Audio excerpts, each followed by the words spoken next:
Prasaya Bhutale Srimate Bhaktivedanta Swami Namaste Saraswati Gauravani Prachari Nirvishesha Srimava Paschatya Deshatarine Namaste Saraswati Gauravani Prachari Nirvishesha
Let's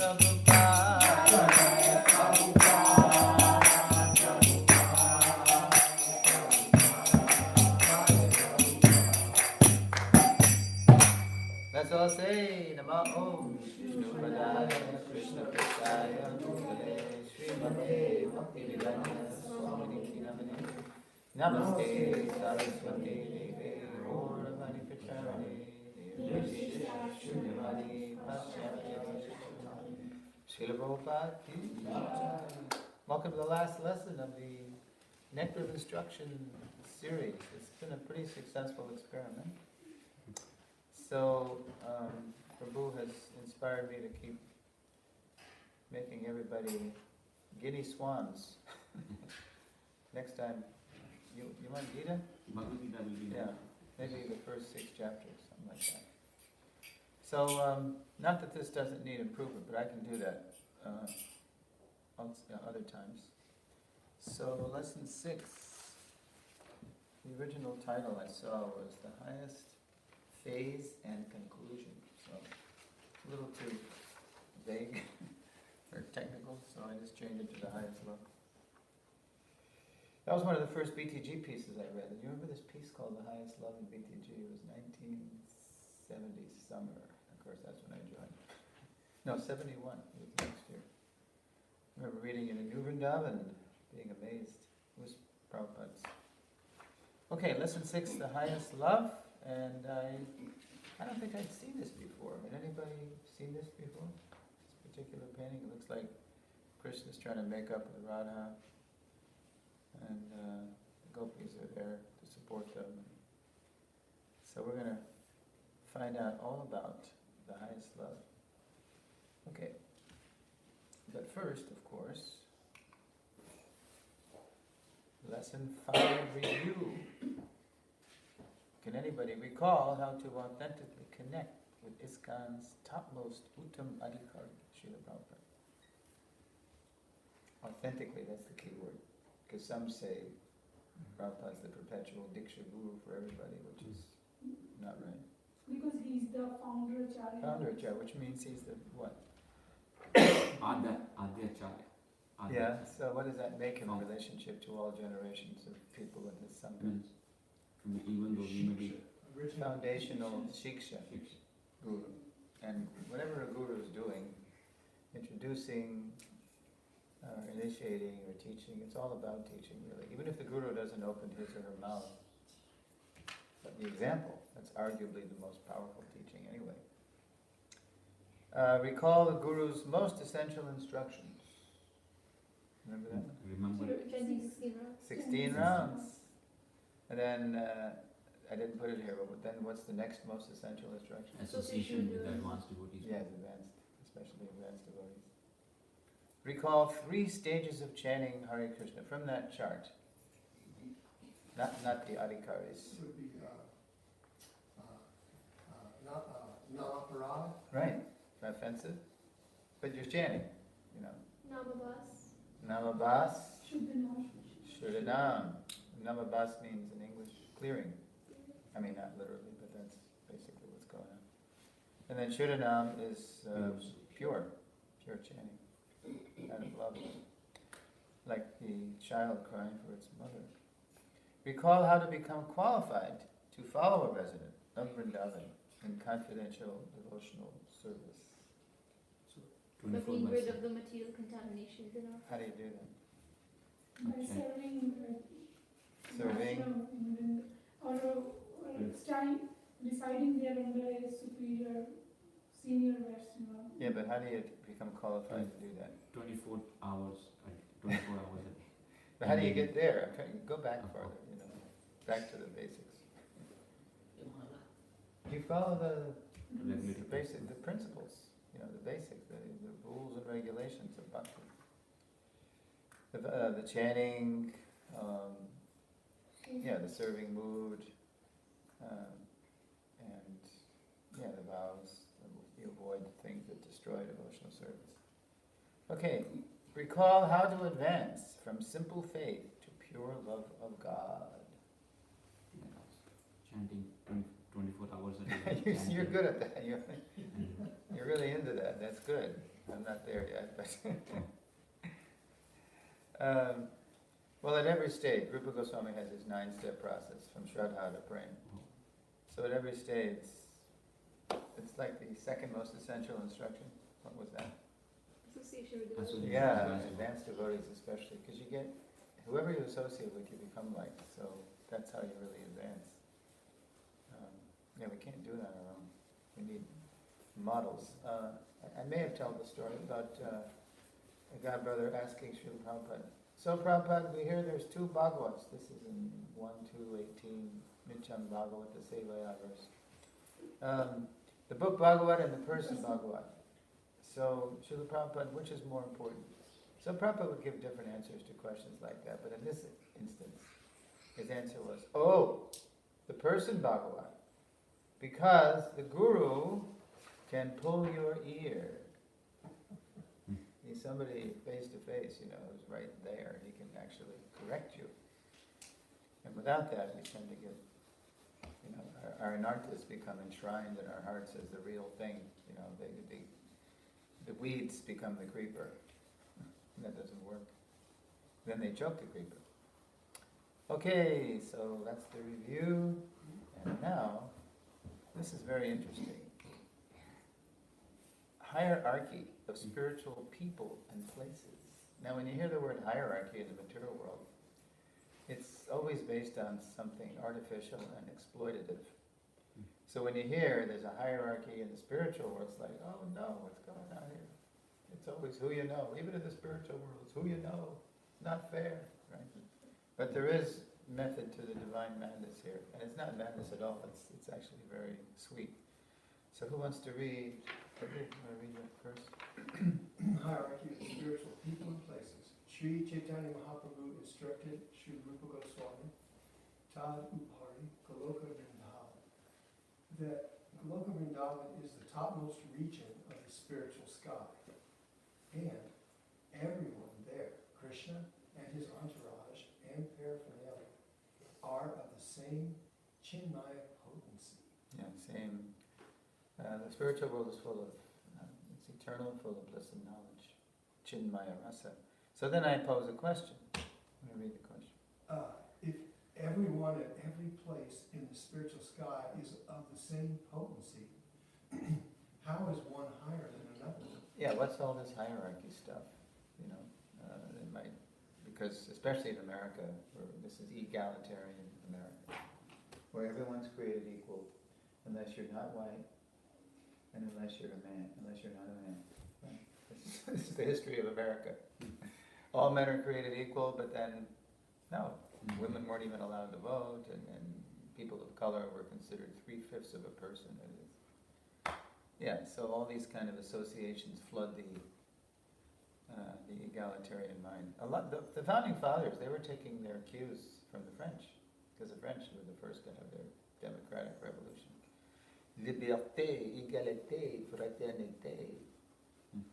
It goes on to this day. Okay, so let's get so if everyone, how is one higher than another? Let's find out what this hierarchy is all about. It's actually based on love. It's not based on who you know, materially. Okay, so let's, first of all, we got to set the stage. Now, I just gave the English, because these last 2 verses, they're practically prose in the Sanskrit, and they're like speeches. They're more like speeches than. So 9, 10, and 11. Let's go to the. There's the English, but I'm going to see if we can even chant the Sanskrit. Yeah, it's prose. So, we can.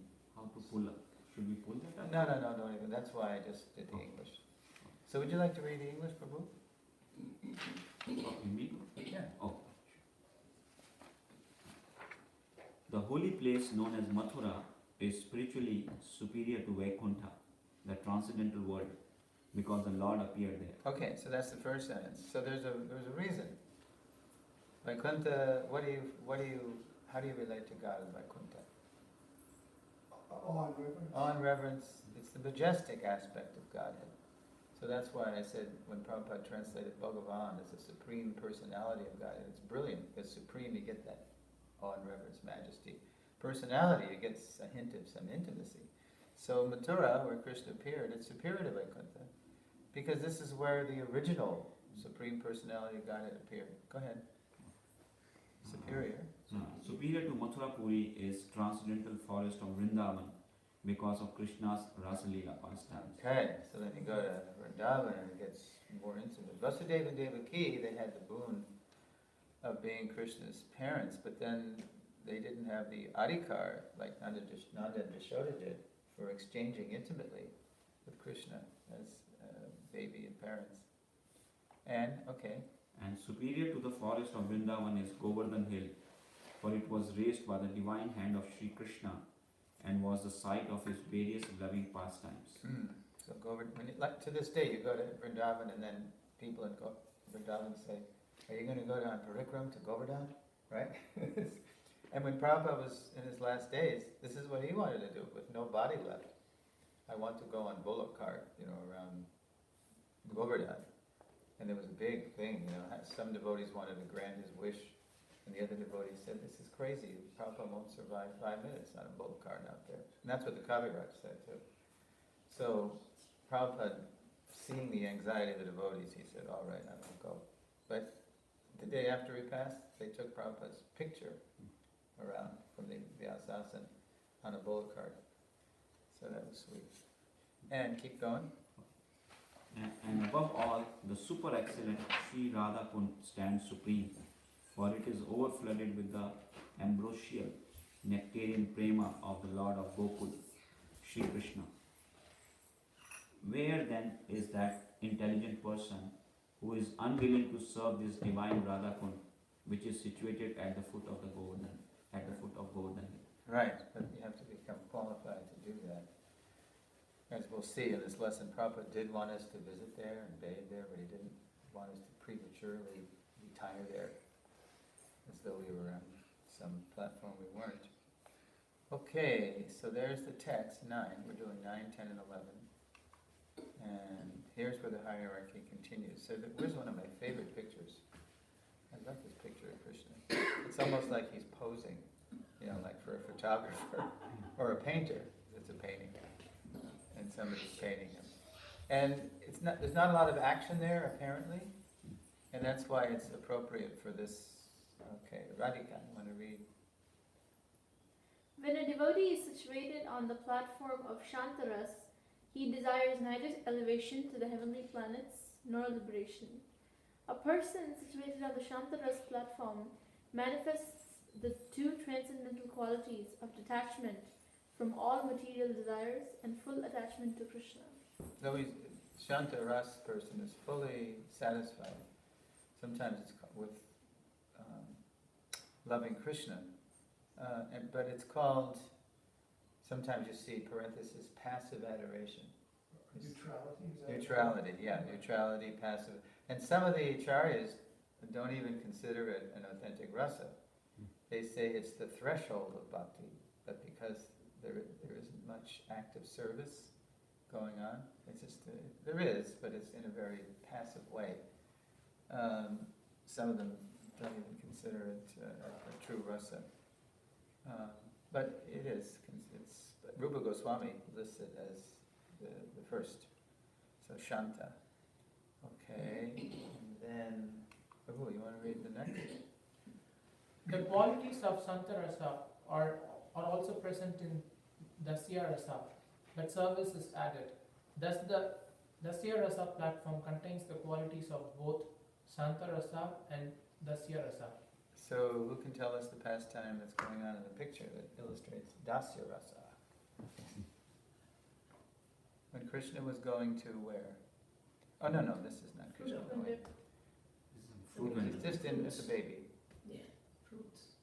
So he came upon a fruit vendor, a lady, seller, and she was so charmed by Krishna that she just started, she didn't ask any money, for him, he's a little kid, but she just, without even Krishna asking, she just started piling all these fruits. And then what's Krishna doing in the picture there? He's holding all the fruits. Right, but look at his eyes. He's He's looking looking at at jewels. the basket. He's transforming all her fruit into jewels. And she's not even aware of that. So that's such a reciprocation there with this. Just she's serving a simple service of giving him all this fruit. Okay, so the qualities of Shanta are also present in the Dasya. So passive adoration is included in Dasya, but in Dasya all of a sudden you start active service. And this kind of inclusive qualities up the ladder, you'll see this going on. And this is one reason it's a hierarchy. This is all after perfection, it's not, we're not seeing this yet. Right, I mean, we can read about it and hope Yeah, for it. yeah, Okay. yeah. I just No, wanted to sure. clarify that. We're just trying to, I'm just trying to understand, I'm not my body and I'm a servant. That's why when Prabhupada told me I was a servant, because my name means, controller, Sureshwar, I was stunned to learn that I was a servant. I theoretically, but when Prabhupada said it, there was potency to him saying that. So there was a glimpse of the reality of being a servant. Okay, so Shanta, Dasya, and The qualities of Santarasa and the service of Dasyarasa are both present on the platform of Sakya Rasa. On the platform of fraternity, the qualities of Dasyarasa are mixed with the confidence of fraternity instead of the awe and veneration. yeah, so now it's going even higher. And I think there's more on this. Arun, why don't you read that? Yeah. On the Sakya Rasa platform, the devotees sometimes offer the Lord's service and sometimes make Krishna serve him in exchange. In the mock fighting, the cowherd boys would sometimes climb on Krishna's shoulder, and sometimes they would make Krishna climb on their shoulders. So, yeah, it's very, you can see it's such a divine relationship that they forget that Krishna's God. Because Krishna likes that. He likes all kinds of relationships. So he likes the passive adoration. He likes the servant. And he likes when people are related as friends, as equals. He likes that. Okay. There's Jashoda. Okay, so this is another one. Now this is a different. So Manaji? On the platform of parental love, the qualities of Shantarasa, Dasyarasa and Sakyarasa are transformed into a form of service called maintenance. Due to a greater sense of intimacy, the devotee functioning in parental love chastises and rebukes the Lord in an ordinary way. Do you know what's going on there? What's the pastime there? They're all just treating each other as like a parental love, the love that's shown, and how they treat each other No, I as. mean this specific. What's Yashoda doing? Picture. You know Oh, that? that's that Rakshasa coming in the cloud form. No, that's Yashoda. That's not Putin. Oh, Yashoda with the baby. So she's trying to open Krishna's mouth. Oh, universal Mud. coordinates of the mud. He eats the mud. And Right. So He's she been sees the accused. universe. He's been accused. yes, She sees the universe. Right. And what happens when she sees the universe? What happens to her rasa? Bewildered. she She was thinking like Krishna is some superior authority or not. Yeah, she's losing that intimacy, and Krishna doesn't like that, so he covers She her. forgets. She forgets that. Yeah. She gets the glimpse. Yes, and then someone Prabhupada tells it, he says, so Jashoda saw the whole universe in Krishna's mouth, and then she saw herself inside his mouth, and she became totally bewildered. So it was disturbing her parental love. So then Krishna just covered her over, and then Prabhupada says, so then Jashoda said, all right, close your mouth, don't eat dirt. Yes. There's one other recording where Prabhupada says, everyone is worshipping me as the supreme, but no one's coming to scold me, chastise me. So he's like lamenting. He likes it when the devotee so much loves him that he's for for Krishna's own good, he's being chastised. That's right. What's the story Prabhupada tells in this connection, how Krishna likes that more? He likes it more when the devotees, let's see, I'm getting the story right here. Yeah, when the superior, Krishna is the superior, he's the original person, but he becomes the plaything of the devotee. This is actually more, I should have said this for Sakya Ras. The Prabhupada tells a story involving a statesman from England. Remember this? Not offhand. I probably will when you say it, but can't think of it. There were two famous prime ministers in England in the 19th century, William Gladstone and Benjamin Disraeli. So, Prabhupada was born in 1896, so he was still, it wasn't long after Gladstone that Prabhupada was born. So he said, just like Mr. Gladstone, he's the Prime Minister of England, he was. And so someone one day came to see, some big person came to see Mr. Gladstone. And Mr. Gladstone is the biggest person in England, so the secretary said, okay, he's busy right now, but can you just have a seat and wait for Mr. Gladstone until he's finished with his business? So the waiting, half hour went by, and I think nearly an hour went by. So the important man himself just was so impatient and curious, what's all this important business that Mr. Gladstone has? I've been waiting for almost an hour. So he goes to the keyhole. This is in the days of keyholes still, where you can see through the keyhole. Now we have these things where you look, see who's out there. And what did he see inside the room? He saw Mr. Gladstone down on the floor, on all fours, playing like a horse for his grandson. His grandson was riding him like a horse. The same person whom everybody is, really respectful of, takes more pleasure when he becomes a horsey, for his grandson. So this comes from Krishna. He's the biggest. No one's bigger than Krishna. No one's more important or powerful. But he likes it more when he's treated as an inferior by someone out of love, not out of disrespect, like the atheist. So, okay, so I think there's more parental love in this. Mataji, why don't you keep reading? Yeah, there's more. On the platform of parental love, the devotee considers himself the Lord's maintainer. Thus the Lord is the object of maintenance, like a son, and therefore this mellow is full of the qualities of four rasas: Shantarasa, Dasirasa, fraternity, and parental love. This is more transcendental nectar. And there's one more in this connection with the same picture. Go ahead. The exchange of spiritual happiness between Krishna and his devotee, in which Krishna is controlled by his devotee, is compared to an ocean of nectar into which the devotee and Krishna plunge. This is the verdict of learned scholars who appreciate Krishna's opulence. Yeah, so what's going on in the picture? He's naughty, so they tie him to... Tried to tie him, and then Tied. It wasn't finally enough. The rope was not long enough. Right, and then finally he agreed to be tied. Why? They didn't love. To satisfy his moms. Well, she was really worried, that Krishna wasn't going to be safe unless he tied her. She tied him up.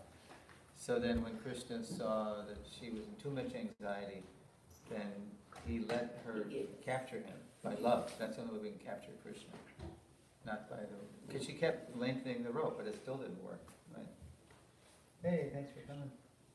Okay, so we're looking at spiritual hierarchies, and we have here parental love of Krishna being higher than passive adoration and servitorship and friendship and parent. But there's one more beyond that. Here we go, conjugal love. Well, you walked in at the right time. You wanna? Sure. Hierarchy of spiritual people and places. On the platform of conjugal love, attachment for Krishna, rendering service unto him, the relaxed feeling of fraternity, and the feeling of maintenance all increase in intimacy. On the platform of conjugal love, the devotees offer his body in the service of the Lord. Thus, on this platform, the transcendental qualities of all five rasas are present. Right, so every rasa higher includes the other ones until you get to conjugal love. And let's, one more, you can read. The next slide explains it even more. It is true that whatever relationship a particular devotee has with the Lord is the best for him. Still, when we study all the different methods from a neutral position, we can understand that there are higher and lower degrees of love. Increasing love is experienced in various tastes, one above another. But that love which has the highest taste in the gradual succession of desires manifests itself in the form of conjugal love. Okay, so then I ask a question to sum up the whole point.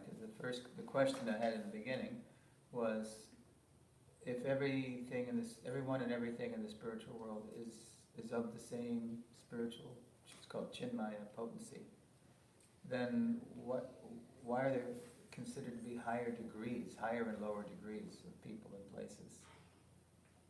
So the question I ask is, so what is the objective measure for higher and lower degrees of love?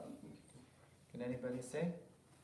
See, right in the beginning of this, it says, it's true that whatever relationship a particular devotee has with the Lord is best for him. So from the devotee's point of view, everybody's satisfied in the spiritual. If somebody told a cowherd boy, it's really better to be a gopi, it's higher, he would just laugh.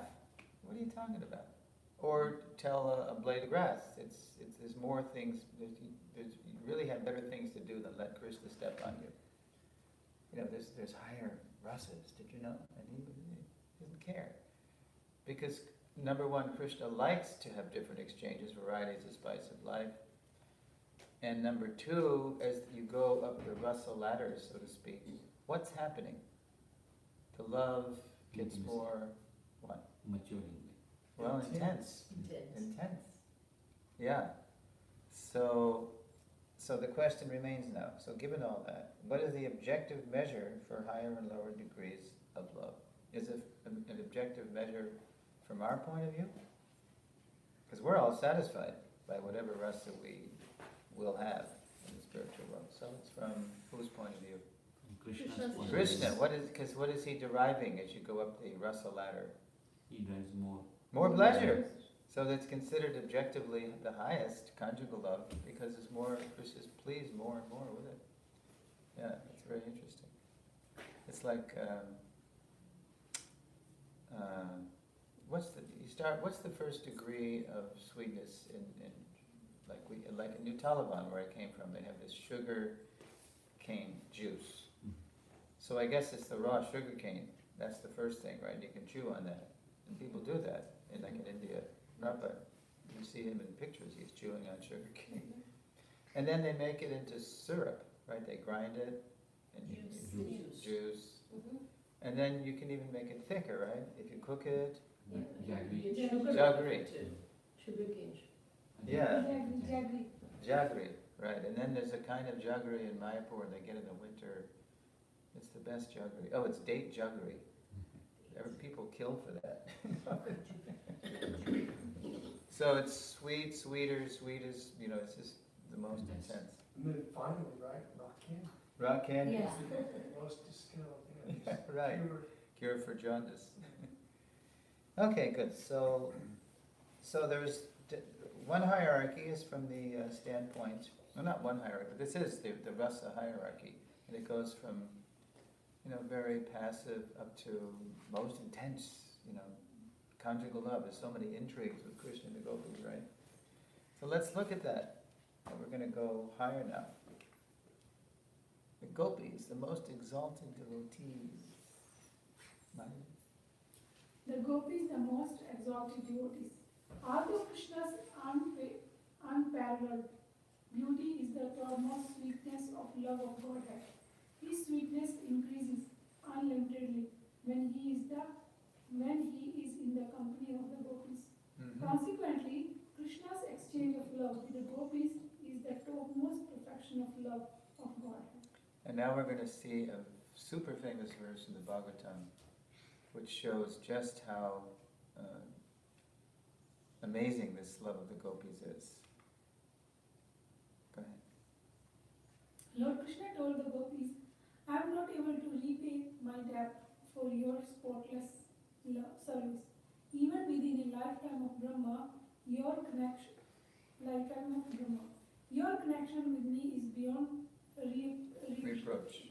You have worshipped me, cutting off all domestic ties, which are difficult to break. Therefore, please let your own glorious deeds be your Compensation.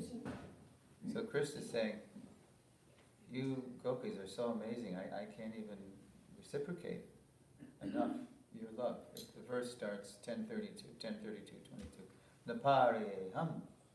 I can't, so you're just going to have to be satisfied with your own prema.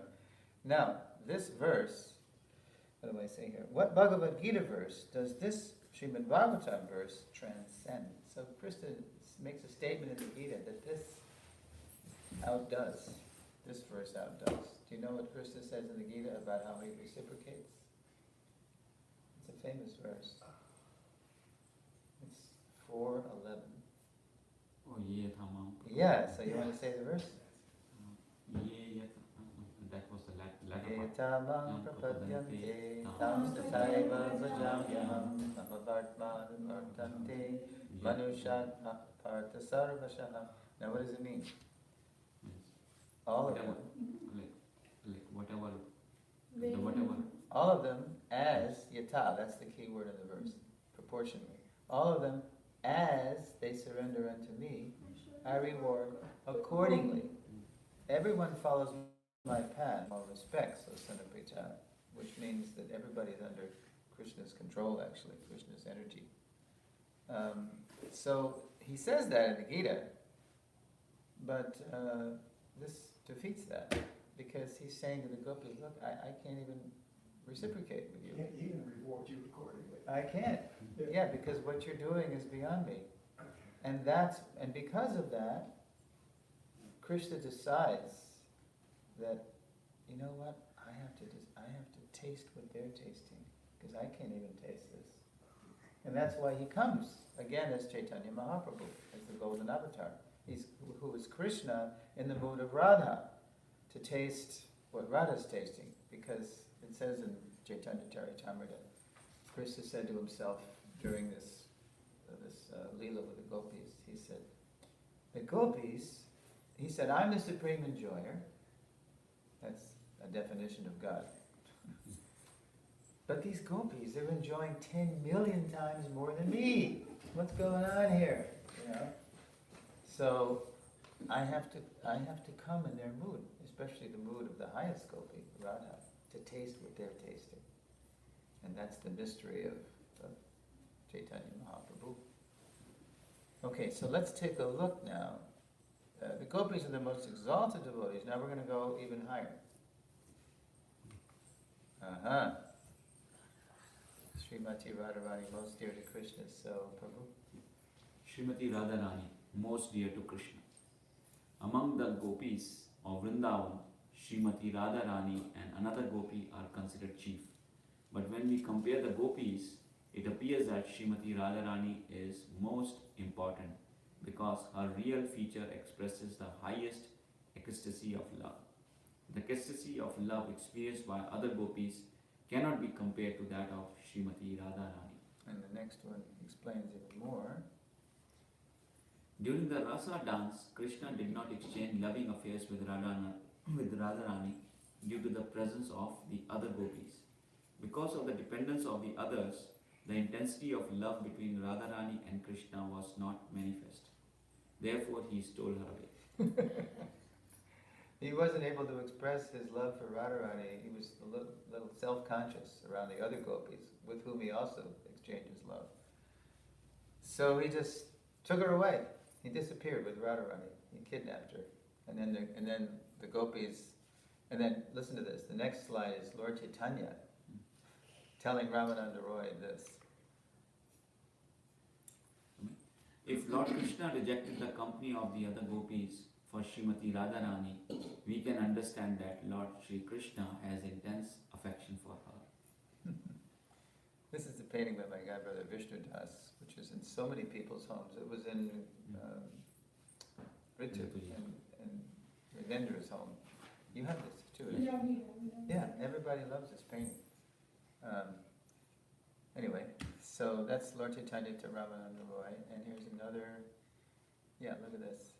Now this is just an excerpt from text 10, because the whole text is like longer than the Gettysburg Address. So I just wanted to get the essence of it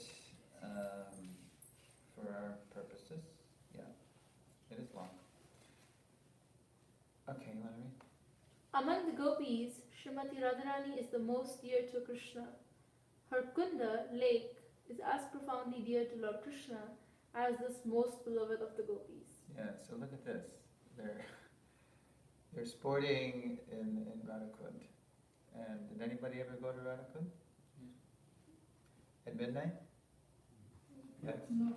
You did that. I did it once too. Once? Once, Yeah, right. It's one in a lifetime. What year? in 98, Okay. Yeah, I did it in 87. And here's, On the night of Bholashmi? huh?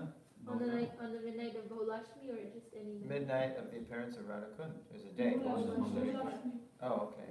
Bholashmi. So, I wasn't feeling well.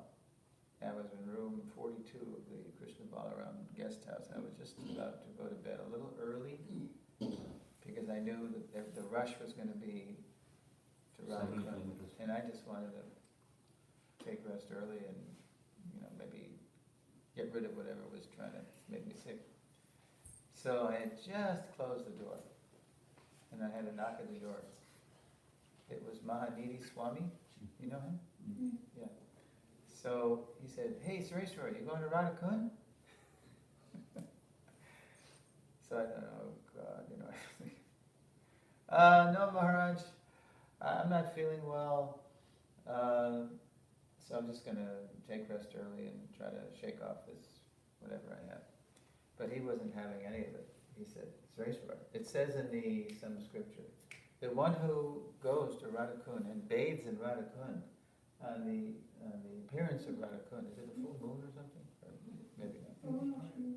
What is it? Bahulashmi. Bahulashtami. Oh, okay. So that means the appearance of Radhakund. Okay. So he said, it's guaranteed to go to Golok. So he's like making me an offer I can't refuse, And I started thinking that. So when I heard that, I just got inspired, and it just shook off whatever bodily concept I had. And I said, okay, this is intriguing. Midnight, we're all going to bathe in Radhakund. I mean, it was 8 o'clock. Takes a while to get out there, but we did, anyway, we got in I forget how I think we went in a taxi. Yeah, because it was some godbrothers going out. And I was thinking, how does this work? Men, women, everybody, the village, they're all going to be bathing together in Radhakund.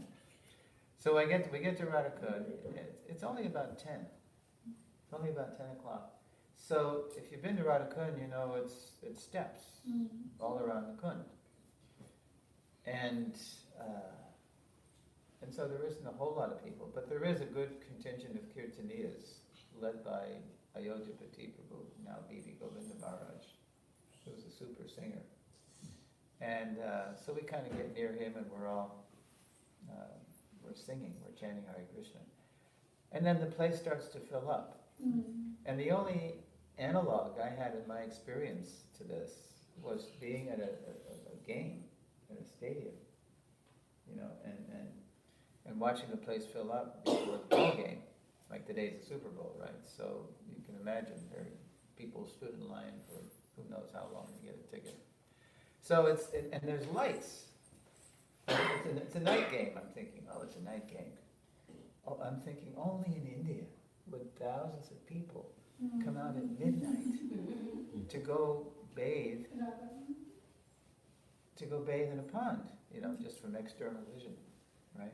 But I'm still in the Bombay concept of life, so I'm thinking, now how is this going to work? Because everybody is coming out, from Govardhan and Vrindavan and parts around. So everybody's coming, with their change of clothes. And then so everybody sits on the cool, and then they just put their clothes right here. And I'm thinking, what's this? We're all going to change into our bathing suits or something. It's kind of like a suspense is building in my mind. And the kirtan is building, or many kirtans, but we're in our own, and it's really sweet. And then just a little before midnight, it starts to happen. It just happens naturally, that people start going from their own parties in shifts. They just start drifting into the Kund, and Hari Bol, and then they're respectfully, dunking. Of course, the bridge bosses who live right there, they're all swimming around with coconuts, and they're having fun with the tortoises, living in the Kund. These big tortoises emerge, and they're pushing the coconuts into the tortoises, and they're just like laughing and like that. So I guess because of their birth or whatever, they're just so familiar with it. They just are having a ball, We're going in kind of like, I'm going in, at least when I finally went in, and like, is it cold? Is anybody going to steal my clothes? Because I just had a gumsha on by this time. And then I'm saying prayers and I'm dunking, and I'm coming up and going. And when I come out, then another person from our party goes in. And we're all watching each other's clothes and like that, and then we're drawing off of it. So that's how it works. But I was just stunned. I should have brought my diary. I kept a diary that month. And then this included that, bathing. It's very crowded that day. Very crowded. 10 Yeah. to 12 kilometer area, Prabhu. Huh? It's all traffic. 10 to 12 kilometers. Right. Yeah, there's vendors selling every manner, every shape and size of In '98, they estimated that town turned into 50,000 during that time, Wow. which is and its usual population is Small. like Kumbh Mela is like But Kumbh maybe this is water is big scale. But other one is yeah, right. It's small, just a little small area. it's a pond. It's just pond only. Yeah, yeah. So that was nice. Now that was 1987. Do you know what happened when Prabhupada wrote this book in 1975? And you're going to see in the last verse how Radha Kund is considered, it's at the top of the hierarchy.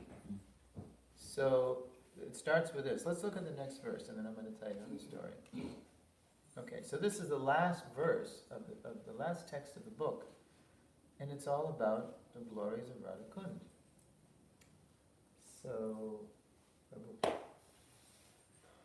of the many objects of favored delight, and of all the lovable damsels of Brajabhumi, Srimati Radharani is certainly the most treasured object of Krishna's love. And in every respect, her divine Kund is described by great sages as similarly dear to him. Undoubtedly, Radha Kund is very rarely attained, even by the great devotees. Therefore, it is even more difficult for ordinary devotees to attain.